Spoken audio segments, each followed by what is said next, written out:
Sir ಒಂದು speciality ಏನಂದ್ರೆ ಅದು ಯೋಗ. ಯೋಗ ಅಂದ್ರೆ ಏನು ಅಂತ ಹೇಳ್ಕೊಡ್ತಾರೆ. ನನಗೆ ಅದು ಬಹಳ ಇಷ್ಟ ಆಗಿತ್ತು. ಏನು ಯೋಗ ಅಂದ್ರೆ? ಯೋಗ ಅಂದ್ರೆ ನಾವು ಏನು ಅನ್ಕೊಂಡಿರ್ತೀವಿ, ಬರೀ ಎಕ್ಸರ್ಸೈಸು, ಬಾಡಿ ಫ್ಲೆಕ್ಸಿಬಿಲಿಟಿ ಇದೆಲ್ಲ. ನಮ್ಮ ಕುಪ್ಪ ಸರ್ ನಮ್ಗೆ ಅದನ್ನು ಹೇಳೋದಿಲ್ಲ. ಇಲ್ಲಿರೋ ಎಲ್ಲ ಶಿಷ್ಯಂದರಿಗೂ ಅದು ಗೊತ್ತಿರ್ತೈತಿ. ಅವ್ರು ಯೋಗ ಅಂದ್ರೆ ಸಮಾಜ, ವೈಯಕ್ತಿಕ, ಪ್ರೊಫೆಷನಲ್, ಪರ್ಸನಲ್, ಸೊಸೈಟಲ್ ಎಲ್ಲ ಟುಗೆದರ್ ಕೂಡಿ ಯೋಗ ಅಂತ ನಮಗೆ ಹೇಳ್ಕೊಡ್ತಾರೆ. ಅದು ನನಗೆ ಬಹಳ ಇಷ್ಟ ಆಗಿದೆ. ಇನ್ನೊಂದು ಅವ್ರ ಬಗ್ಗೆ ಹೇಳಬೇಕು ಅಂದ್ರೆ, ಅವ್ರೇನಾರ ಅವ್ರು ತಕ್ಕಂತ ಮಾತೋಶ್ರೀ ಅವರ ಅವ್ರಿಬ್ಬರದು ಒಂಥರ ಮೇಡ್ ಫಾರ್ ಈಚ್ ಅದರ್. ನಾವು ಯಾವಾಗಲೂ ಯಾವುದೇ ಅವ್ರು ಹೇಳಿದ್ರು, ನನ್ನ ಹತ್ರ ಬರೋರು ಯಾರು ಕಲಿಸ್ಬೇಕು ಅಂತ ಬರೋದಿಲ್ಲ, ಎಲ್ಲರೂ ಪ್ರಾಬ್ಲಮ್ ಇಟ್ಕೊಂಡು ಬರ್ತಾರ ಅಂತ. ಅದರ ಅರ್ಥ ಅವರಿಬ್ರು ಹೆಂಗದಾರ, ಎಷ್ಟು ಮಂದಿ ಪ್ರಾಬ್ಲಮ್ ಸಾಲ್ವ್ ಮಾಡ್ತಾರ. ಅವ್ರು ಬರೀ ನಮಗೆ ಫಿಸಿಕಲಿ ಫಿಟ್ ಮಾಡೋದಿಲ್ಲ, ಮೆಂಟಲಿನೂ ಫಿಟ್ ಮಾಡಿ ಕಳಿಸ್ತಾರೆ. ಹೀಗಾಗಿ ಎಷ್ಟೋ ನಿದರ್ಶನಗಳು ಅವ್ರ ಹತ್ರ. ನಾನು ಗೊತ್ತಾದ ಪ್ರಕಾರ ಎಷ್ಟೋ ಮಂದಿ ಮೆಂಟಲಿ ಸ್ಟ್ರೆಸ್ ಇದ್ದವರು, ಫಿಸಿಕಲಿ ಹ್ಯಾಂಡಿಕ್ಯಾಪ್ ಇದ್ದವ್ರು ಎಷ್ಟೋ ಮಂದಿ ಬಂದವ್ರ ಹತ್ರ ಸುಧಾರಿಸ್ಯಾರ. ಇದಕ್ಕೆ ಅವರೊಬ್ಬರ ಕಾರಣ, ಅವ್ರ ಜೊತೆ ಮಾತೋಶ್ರೀ ಅವರು ಕಾರಣ ಅಂತ ಹೇಳಕ್ಕೆ ಇಚ್ಛಿಸ್ತೀನಿ. ಇದೆಲ್ಲದರ ಜೊತೆ ಈಗ ನಾವು ಮಾಡಿದ್ವಿ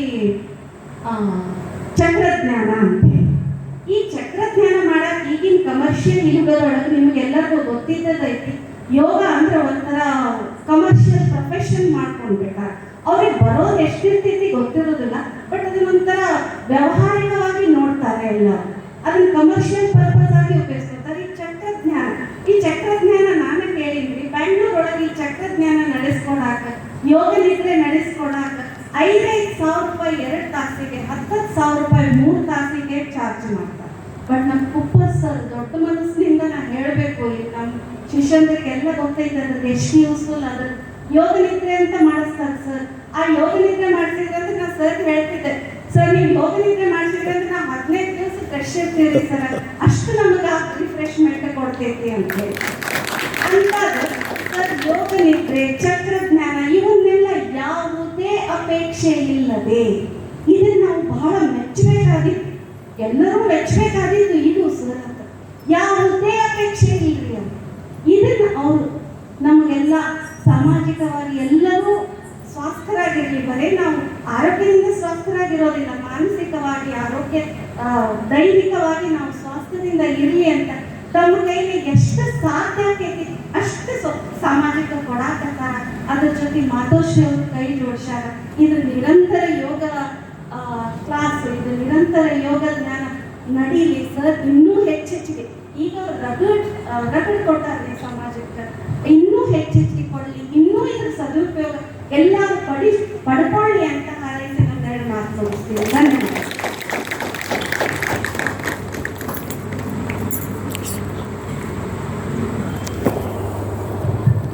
ಸದಾನಂದ ನಂತರ ಫರೀದಾರ್ ಬರ್ರಿ ಮೇಲೆ.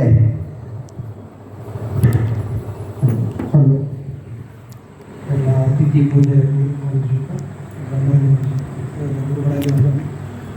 ಅಕಡೆ ಊರು ಅಕಡೆ.